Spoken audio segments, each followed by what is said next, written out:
del día para la sesión extraordinaria de hoy, 27 de septiembre de 2017. Primero, verificación del quórum. Segundo, himno de la República de Colombia. Tercero, minuto de silencio por la memoria de nuestro académico de número Antonio José Cancino Moreno. Cuarto, lectura de excusas y correspondencia. Quinto, lectura y aprobación del acta número 1 de la sesión extraordinaria del día 29 de septiembre de 2016. Sexto, lectura del texto abreviado del acto constitutivo de la Academia. Séptimo, palabras del presidente de la corporación, doctor Cesario Rocha Ochoa. Octavo, discurso de orden a cargo de la académica de número Lucy Cruz de Quiñones sobre el tema inestabilidad tributaria y seguridad jurídica. Noveno, vino de honor. Está leído en orden del día, señor presidente. En discusión en orden del día, ¿hay alguna observación? De no haberla, ¿lo aprueba la academia? Séptimo, palabras del presidente de la corporación. Primero que todo quiero dar un muy respetuoso y cordial saludo a título personal y a nombre de la academia al doctor Álvaro Mendoza y a la doctora Consuelo Acuña, acá presentes. Hace rato que no nos distinguían con su presencia. Esta es la casa de ustedes y acá los recibiremos con el calor y con la admiración personal de siempre. Muchas gracias. Hoy tenemos un día muy particular en la celebración de esta noche, los 123 años de la fundación de la Academia. Tenemos, como pasa siempre en el tejido social de Colombia, sus luces y sombras. Tenemos el gozo de la celebración de este acto y tenemos, infortunadamente, que también registrar el fallecimiento de uno de nuestros distinguidos miembros, el doctor Antonio José Cancino. Tuve el honor de haber sido profesor en pregrado de él en la Universidad Externado de Colombia. Él ingresó a la academia el 22 de mayo de 1985 en un acto que se realizó en el Club de Abogados, y tomó posesión como miembro correspondiente con un trabajo titulado Jueces y Abogados en García Márquez. Él era abogado y profesor de Derecho Penal por varios lustros. En 1999 la Academia celebró sus 50 años de destacado ejercicio profesional, especialmente en las disciplinas que conforman el Derecho Penal, campo en el cual ocupó una de las más destacadas posiciones dentro de la doctrina nacional. Su constante inquietud por el derecho y la cultura lo llevaron a penetrar en el alma de varios personajes de la literatura y a examinar detenidamente los fecundos campos de la psicología y la criminología, saberes que lo vincularon con afán humanista a sus actividades como profesional al servicio de la justicia. En 1990 fue elegido miembro del número, tomando posesión hasta el 22 de mayo de 1991 con el discurso titulado Análisis del proceso contra el general Santander, que fue contestado por el doctor Fernando Inestrosa Moreno. Recibió en el 2004 la orden del Club de Abogados. Paz en su tumba. Quiero invitarlos al sependio que se realizará mañana en la iglesia de la carrera octava con la calle 98, y su cadáver se está velando en las salas 4 y 5 de la funeraria Gaviria de la calle 98. Varios académicos estuvimos un momento allá. Su cadáver fue llevado antesito de las 5 de la tarde de hoy a ese lugar. Además de eso, quería decirles que la Academia de Ciencias Económicas el pasado lunes lanzó un libro que lo venía preparando desde hace un año, que se llama La Academia y el Proceso de Paz, en el cual hay muy importantes participaciones de varias figuras de la Academia Colombiana, y aquí en el caso nuestro colaboramos dos miembros de la Academia de Jurisprudencia, el doctor José Antonio Molina y el suscrito. Este libro entonces queda a disposición de ustedes en la biblioteca de la institución. Quiero manifestar también que voy a estar ausente del país desde el próximo domingo 1 hasta el día domingo 8, porque viajo a Madrid con el objeto de participar en las reuniones de la Conferencia Iberoamericana de Academias de Derecho y Ciencias Sociales, en mi condición de vicepresidente de dicha institución. Allá se va a acordar el temario para el próximo congreso, que se realizará dentro de 2 años, y también yo pienso presentar una sugerencia de trabajo que se refiera al populismo, a la corrupción como factores negativos contra la democracia y contra el Estado de Derecho. También esperamos sugerencias si alguno de ustedes considera que puede también presentarse otra clase de iniciativa. En mi ausencia, desde luego, estará el doctor Fernando Sarmiento, encargado de las diferentes funciones que son propias de la presidencia. Eso es todo. Quiero también relevar la satisfacción para la Academia de que la doctora Lucy Cruz de Quiñones nos haya aceptado ser la oradora de esta noche. Discurso de orden a cargo de la académica de número, la doctora Lucy Cruz de Quiñones, sobre el tema inestabilidad tributaria y seguridad judicial. Tenga la bondad, doctor. Señor presidente de la Academia, doctor Cesario Rocha Ochoa, señor primer vicepresidente Fernando Sarmiento Cifuentes, segundo vicepresidente Augusto Turillo Muñoz Musca, señor tesorero Luis Augusto Cangrejo Pons, señor secretario general Álvaro Barrero Buitrago, señor expresidente doctor Marco Gerardo Monroy, señores miembros de la Academia. Muy agradecida por la designación del señor presidente y de los miembros de la comisión de la mesa para pronunciar este discurso de orden con motivo de la conmemoración de los 123 años de la fundación de la Academia, encargo que cumpliré refiriéndome a la inestabilidad tributaria y seguridad jurídica.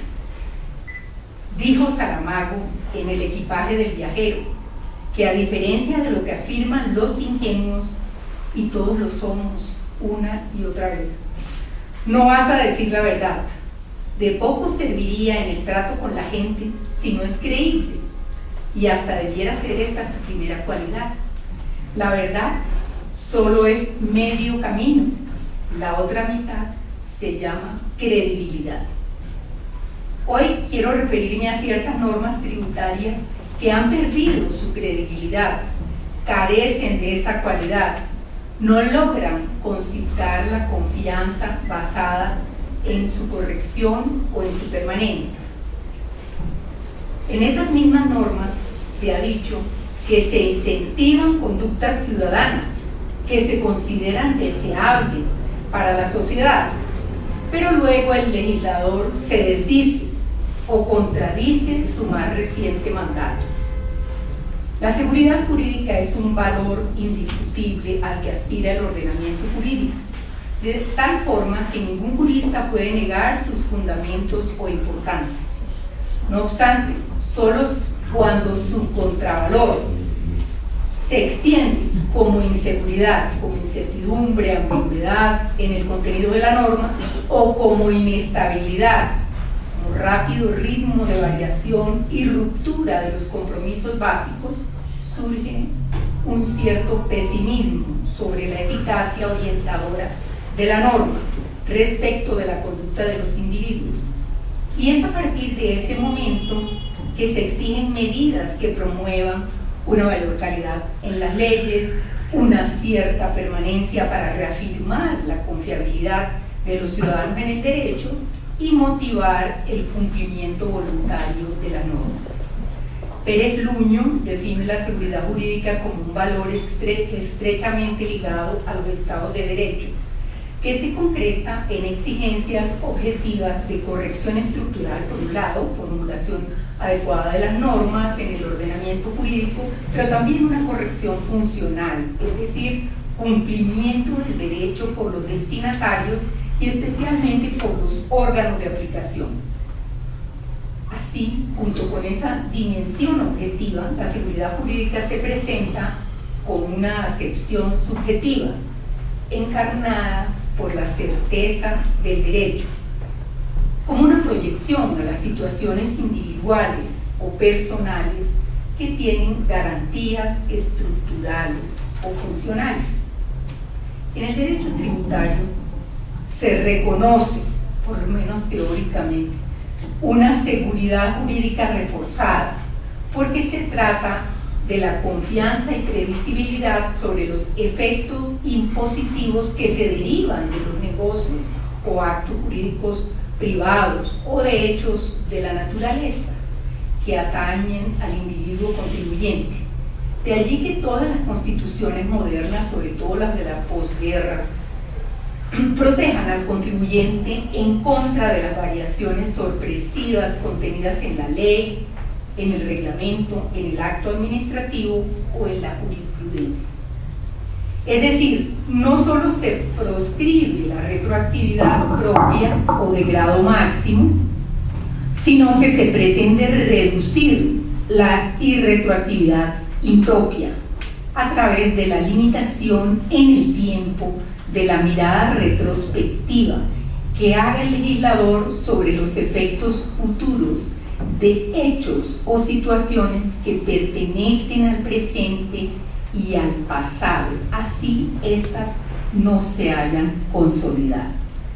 Sin embargo, ocurre que el derecho tributario está en continua experimentación, en permanente reforma, y por lo tanto sus normas son siempre cambiantes, siempre contingentes, inestables.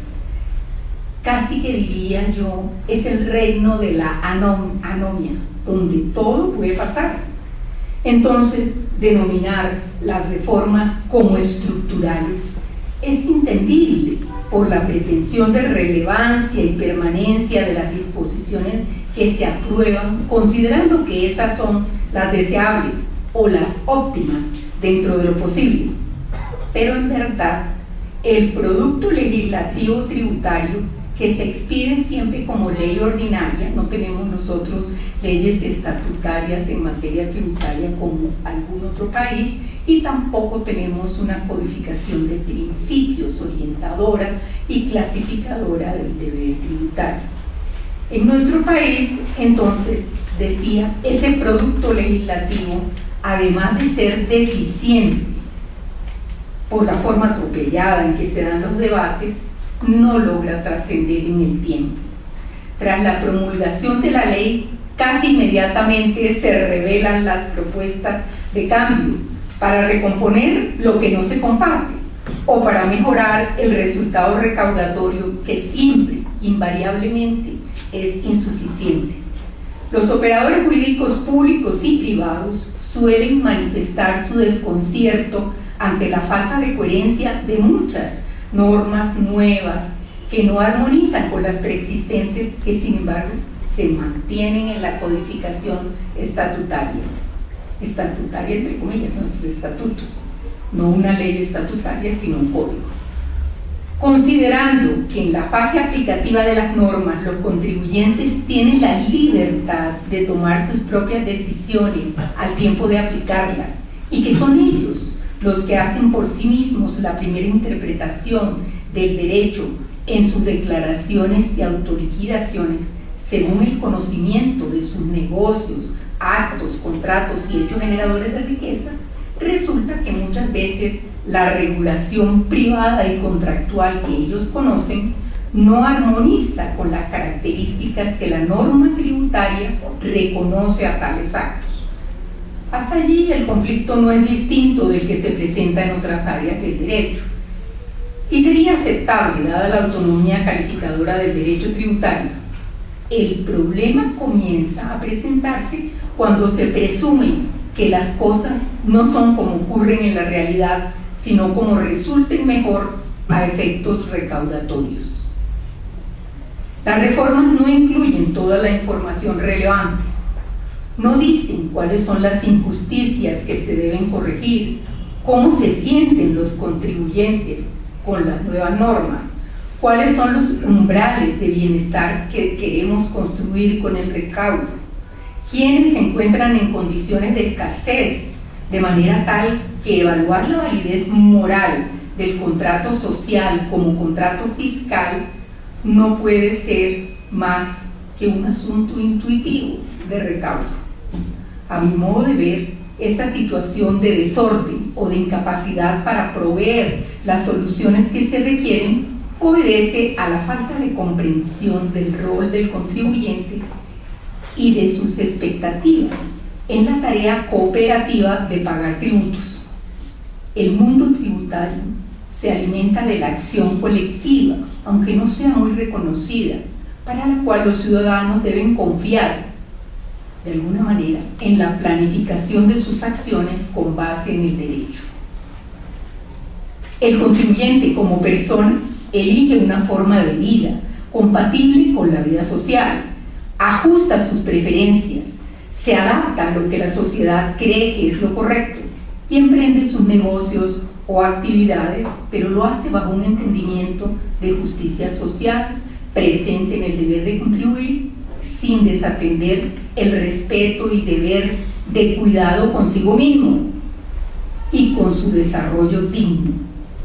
Dicho de otra forma, todos los ciudadanos de bien, todos los ciudadanos decentes, buscan su bienestar personal, sus realizaciones, la protección de su familia, incluyendo los medios lícitos para lograrlo, bajo la idea de solidaridad y beneficio mutuo que le ofrece el contrato social. Ya lo he dicho en otros escenarios y en este mismo también.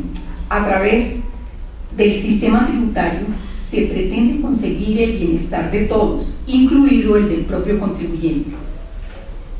Pero los cambios constantes de las reglas del juego lo frustran, lo decepcionan permanentemente, más aún cuando no se consideran los regímenes de transición necesarios para facilitarle la adaptación al cambio. Por su parte, los gobiernos y los legisladores domésticos afrontan una presión creciente de gasto público, originada en el Estado Social de Bienestar, en las garantías de los derechos sociales y económicos que hacen que el gasto público sea difícil de sostener sin rentas adicionales siempre crecientes. Las crisis económicas y el pobre crecimiento del Producto Interno Bruto presionan a incrementar el gasto público para estimular el empleo y la producción. Y todo ello reclama reformas tributarias que buscan nuevos recursos que equilibren los presupuestos. El procedimiento para la formulación de los cambios en el derecho tributario está tan ligado a las políticas económicas que todo lo que parece importante es lograr el resultado de recaudo. Y si ese recaudo se dirige a financiar el funcionamiento del Estado, se presume que debería ser bueno. Es verdad que los decisores políticos intermedian para balancear las pretensiones fiscales con los intereses de sus representados, lo que se comprueba realmente con las actas de los debates reglamentarios.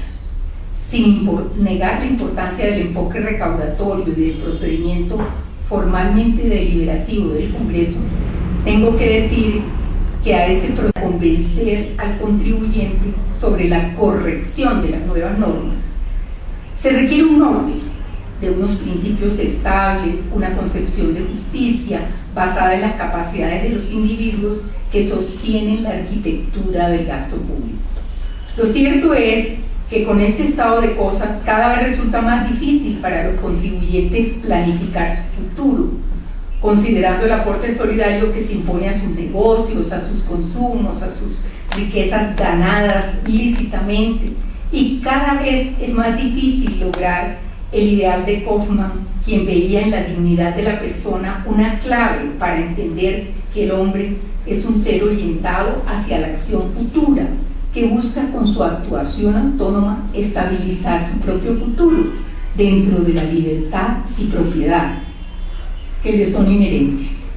Las teorías contractualistas fundadas en el Estado-nación son insuficientes frente al fenómeno de la internacionalización del derecho tributario, pero allí también deberían lograrse consensos, creo yo, que más fáciles que los que plantean las diferencias entre religión y tradición. Los organismos internacionales proponen y defienden cambios normativos en las reglas tributarias permanentemente. Las presiones hacia el cambio obedecen a muchos factores objetivos. Por un lado, la globalización de la economía y de los mercados, que operan de forma tal que las ventas que hoy se realizan en lugares de consumo alejados de los domicilios principales o secundarios de los agentes económicos, utilizando las ventajas de las plataformas virtuales, reta la vigencia de los paradigmas jurídicos de distribución territorial de las rentas, que al mismo tiempo se enfrentan con otra realidad, una enorme competencia entre los estados para ofrecer una tributación con menor impacto sobre las utilidades comerciales, lo que hace que se desplacen los domicilios fiscales y las residencias de muchas compañías multinacionales. La lucha de los grupos de presión para que se revele información de los activos poseídos en otras jurisdicciones, aunado al reclamo de cerrar espacios de planificación fiscal a las multinacionales cada vez más descentralizadas, de manera que paguen más en todos los países con los que se relacionan, conduce a las naciones a atribuirse competencia y jurisdicción sobre rentas y riquezas aún sin nexos territoriales, que era la noción de orientación o el norte que había construido la doctrina trabajosamente en estos últimos 70 años, esos dos estatutos real y personal que atienden o al domicilio fiscal o a la residencia del contribuyente. Todo ello termina por establecer reglas complejas como las de las entidades controladas o a imponer gravámenes que desatienden la capacidad contributiva y propician la doble tributación, como es el caso del recientemente propuesto impuesto de ecualización a las firmas digitales, propuesto la semana pasada justamente, que divide actualmente a Europa entre quienes las incentivan y quienes las gravan, con un impuesto adicional independiente de la renta. En Australia, Reino Unido e India, el destino de los bienes o servicios es el que marca la territorialidad como una manifestación de verdad y justicia para el país en donde está el mercado.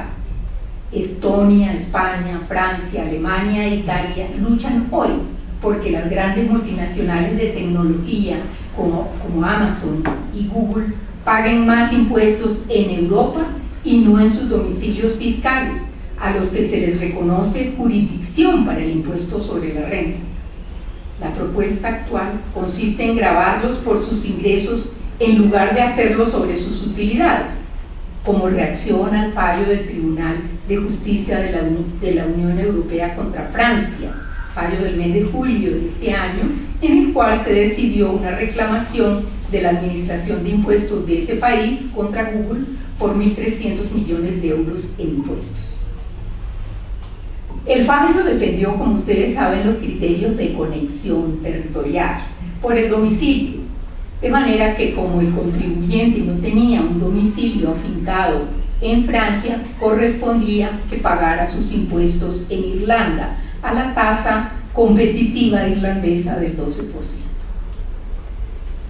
Irlanda, naturalmente, acompañó al contribuyente ahora en la apelación que presenta Francia, la presentó inmediatamente a la semana siguiente, y el Estado resulta ser el defensor de la estabilidad del Estado irlandés, el defensor de la estabilidad del estatus que tenía en ese caso Google respecto de Irlanda. En general, las multinacionales no pueden prorratear sus utilidades gravables, que parecería ser la solución inmediata. ¿Por qué las guías de la OCDE rechazan este método e imponen el de precios de transferencia y siguen criterios reales de la fuente o personales sobre el domicilio? El tratado le reconoce poder al país sede de la entidad subsidiaria para gravar las utilidades del negocio, mientras que el estado de la residencia de la casa matriz somete a imposición los rendimientos de la inversión. No obstante, como las utilidades son retenidas en el extranjero para financiar su expansión, muchas veces no llegan a gravarse en el país de residencia o en el país de incorporación, como ocurre en Estados Unidos, dado que no retornan a él. Entonces, la aceptación de los cambios por consensos internacionales está también al orden del día. Requiere también de una línea de base en la cual lo justo tiene que ver con la capacidad de cada cual. La comunidad mundial tendría que trabajar conjuntamente para el desarrollo de todos, sin estrangular la iniciativa privada proveniente de uno de los Estados miembros de esa comunidad, ni perjudicar a otro.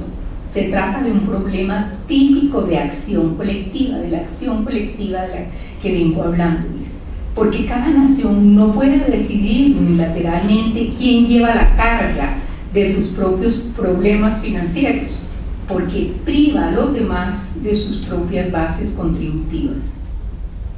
Desde las trincheras del derecho y desde este recinto reclamamos mayor estabilidad en las reglas del juego, que deben fundarse principalmente en consensos más generales sobre el respeto por los gobernados y por el bien común.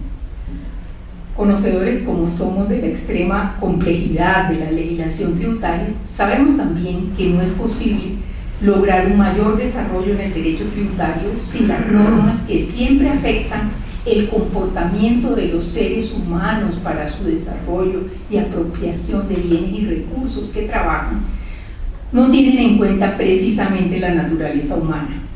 Como dice Hans Grigó, siguiendo a Baruch Spinoza, esta es la clave de la efectividad del ordenamiento tributario. Porque una ley que, comillas, una ley que describa el comportamiento humano será acatada, mientras que una que no lo haga será desobedecida, cierro comillas. ¿Qué hacer entonces frente al reto de acompasar los cambios aumentando bienestar y seguridad jurídica? Aquí desgrano algunas ideas. 1. Con las metas de la legislación preexistente podría trabajarse en un sistema de comunicación conductual que permita cumplir las reglas tributarias de buena fe, lo que aplica por igual para los contribuyentes y la administración. El entendimiento entre las partes y la confianza en los poderes públicos serán la base del cumplimiento voluntario de los contribuyentes en un entorno cooperativo. 2. El control de la evasión e incorporación de los informales. El ejercicio del poder tributario no tiene por qué partir de una elevación de la tasa efectiva de tributación para los mismos contribuyentes o de la eliminación generalizada de las exenciones, como ya se ha propuesto en estas últimas semanas.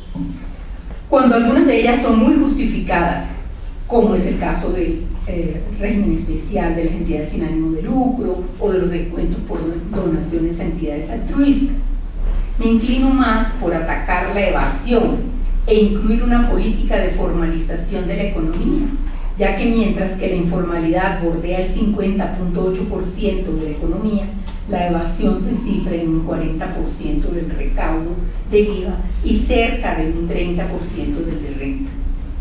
El cumplimiento voluntario tiene que ser una meta, al tiempo que se controla la evasión de una forma que involucre la interacción con los contribuyentes.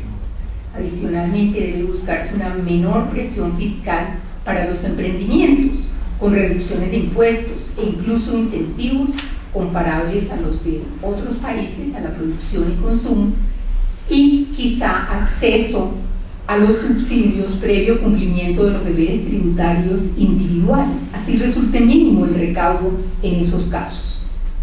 Tercero, disminuir la complejidad con calidad legislativa. El lenguaje legal y el común no son necesariamente coincidentes, todos lo sabemos, de manera que las instituciones que sirven de base a la tributación deben además de revelar expresamente la finalidad, buscar un equilibrio entre la precisión legal y la inteligibilidad para el contribuyente, que al fin y al cabo es quien debe cumplir. Como el objetivo de las normas tributarias que deben iluminar la resolución de conflictos es la indagación de esa capacidad contributiva y la necesidad de llegar a una correcta medición de los ingresos, la actitud de los contribuyentes para contribuir explica muchas reglas, subreglas y excepciones. Es cierto que ahí hay una cierta complejidad al analizar y regular cada uno de los casos en función de las capacidades, según las características de los negocios reales.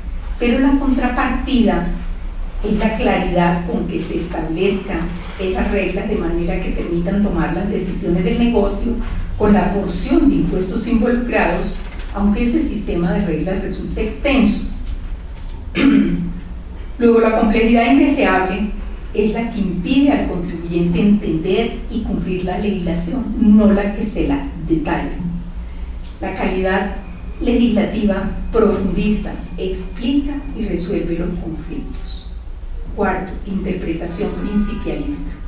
Esta es una idea que no es original mía, es una idea de Judith Friedman de la Universidad de Oxford, que tiene que ver con los principios tributarios constitucionalizados. En su mayoría, estos proporcionan una mayor predictibilidad, dada su fuerza orientadora y de contención del poder tributario, sobre la manera como entendemos cómo debe funcionar el sistema tributario, lo que ha sido un avance realmente a partir de la Constitución del 91.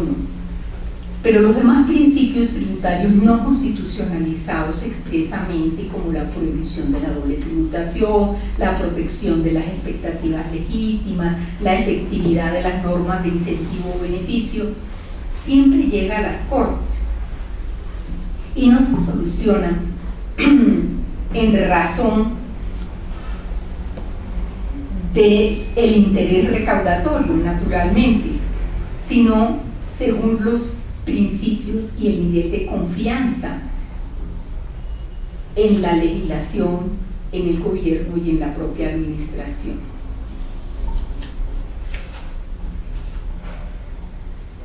Otra acción recomendada en el plano internacional es el enfoque de justicia global, que debe reconocer también el derecho de las naciones a desarrollarse con un umbral de presión fiscal aceptable, considerando el diverso nivel de desarrollo y de recursos de cada uno de los países.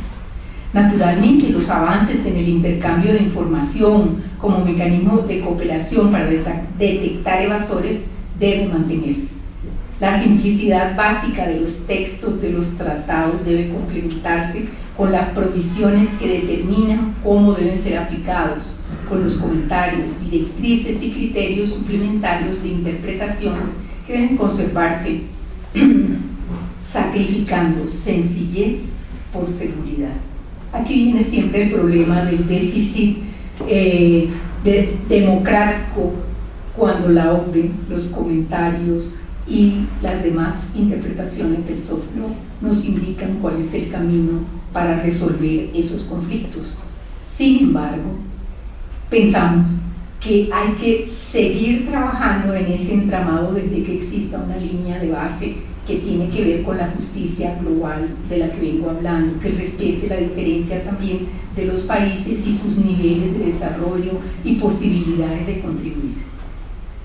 Es un enfoque de cumplimiento cooperativo y confianza legítima, ciertamente. En resumen, se recomienda al legislador no ignorar el futuro ni las transiciones legislativas frente a los cambios relevantes en la legislación, de manera que debe priorizar la certidumbre y generar confianza en los contribuyentes, que ya han orientado su conducta a través de actos cumplidos para gozar de los incentivos que la legislación prevé.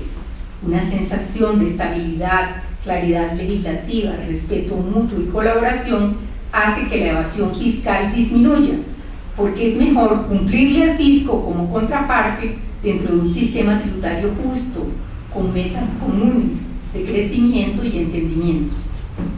El Estado no puede servirse del principio de confianza legítima para hacerse con los tributos declarados nulos o inconstitucionales, porque este principio es protector del ciudadano y se destina a limitar la acción estatal, no a servir para su ejercicio. Y ello es así porque el sustrato del principio es la libertad, no la competencia ni el poder. Es la dignidad del destinatario de las normas y no de quien las dicta.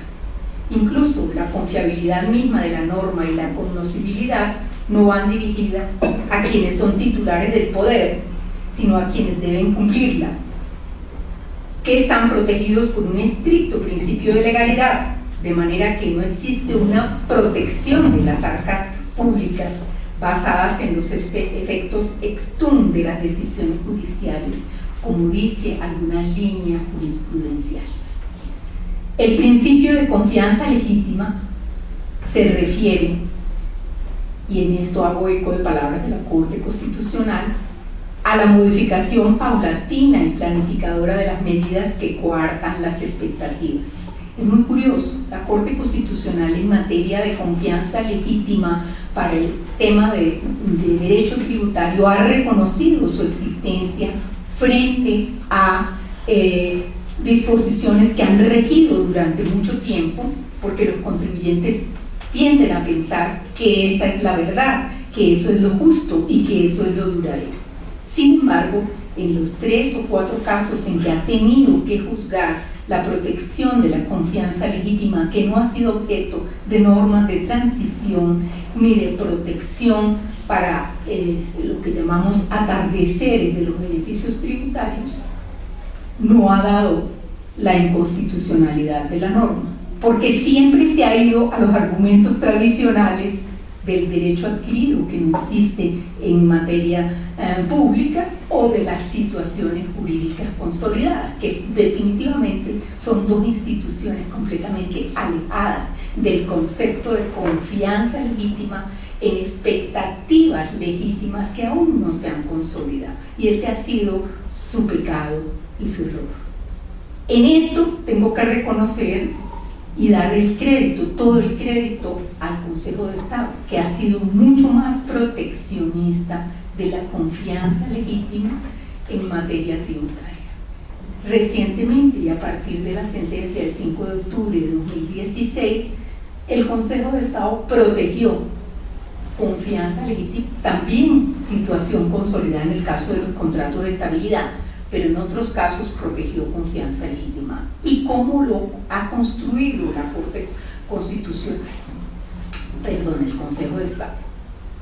El Consejo de Estado, cuando le fueron sometidos a su jurisdicción casos de nulidad de liquidaciones de impuestos que aplicaban un impuesto a la riqueza diciendo que era nuevo y que no era el mismo impuesto de patrimonio que tenemos vigente desde 1992 con distintos nombres, y que por lo tanto no estaba cobijado en los contratos de estabilidad que precisamente buscaban estabilizar el antiguo impuesto de patrimonio, afortunadamente ha reaccionado bien a la protección de esta confianza legítima, diciendo que la inversión en la que habían incurrido los suscriptores de tales contratos de estabilidad merecía la protección, y anuló consiguientemente, en los 3 casos en los que se ha pronunciado de manera uniforme, anuló los actos administrativos que defraudaban esa confianza. La sección 4.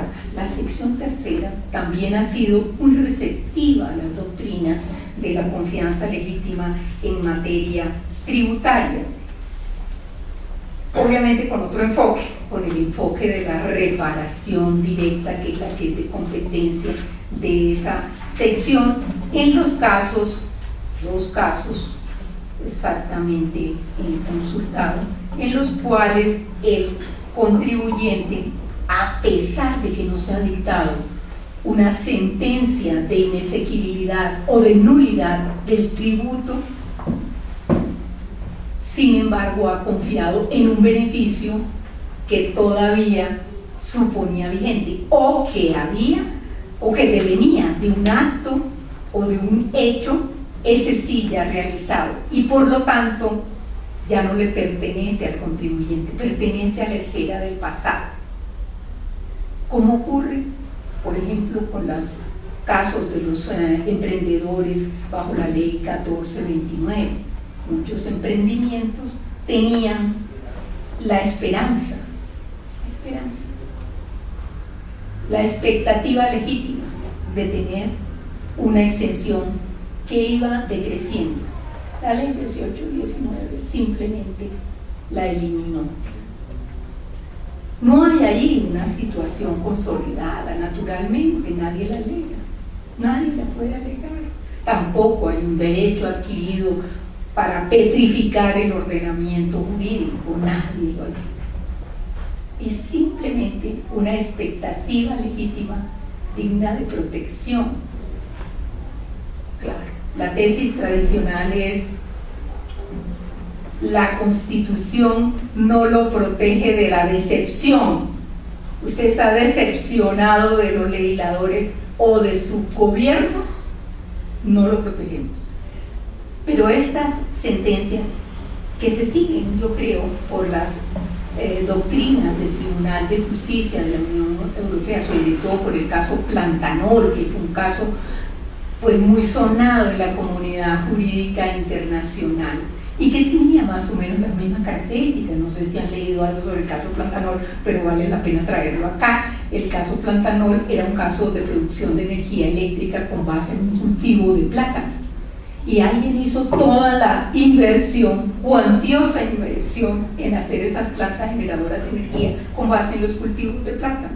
Pero los gobiernos suelen ser generosos al tiempo de la inversión y desdecirse pronto cuando ven el efecto en el recaudo. Miden el gasto tributario de las exenciones,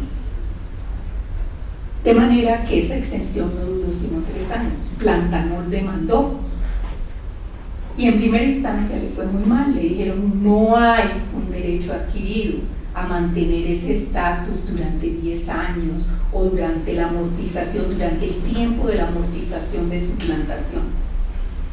Pero en última instancia el Tribunal de Justicia de la Unión Europea le dio la razón, diciendo: la inversión ya se ejecutó, no la podemos cambiar, es un hecho cumplido y pertenece a la teoría de los hechos cumplidos.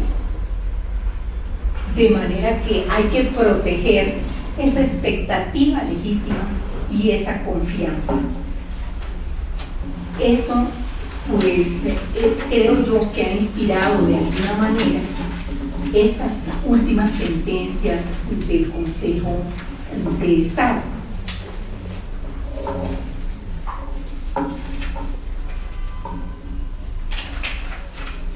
Para concluir, basta recordar con Martha Nussbaum que las necesidades de asistencia y recursos varían notablemente de una persona a otra, o ellas mismas pueden tener necesidades muy distintas a lo largo de su vida.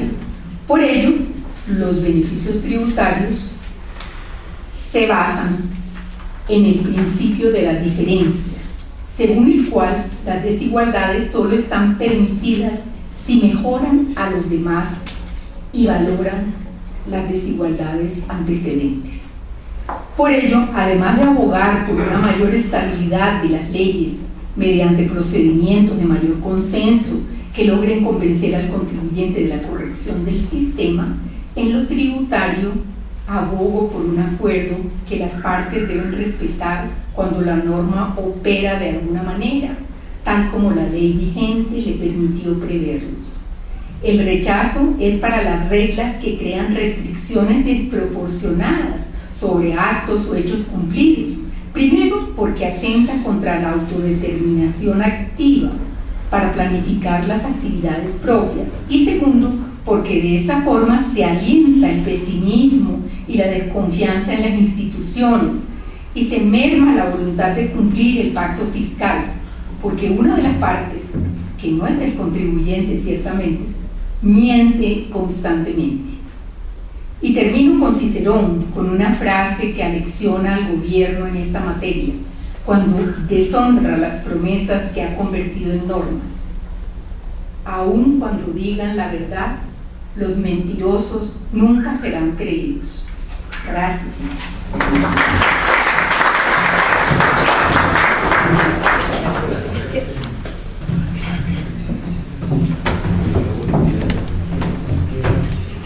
Agradecemos nuevamente la intervención de la doctora Lucy de Quiñones sobre un tema tan importante y sobre todo con unas aristas, con unos comentarios y unas preferencias que para muchos que no somos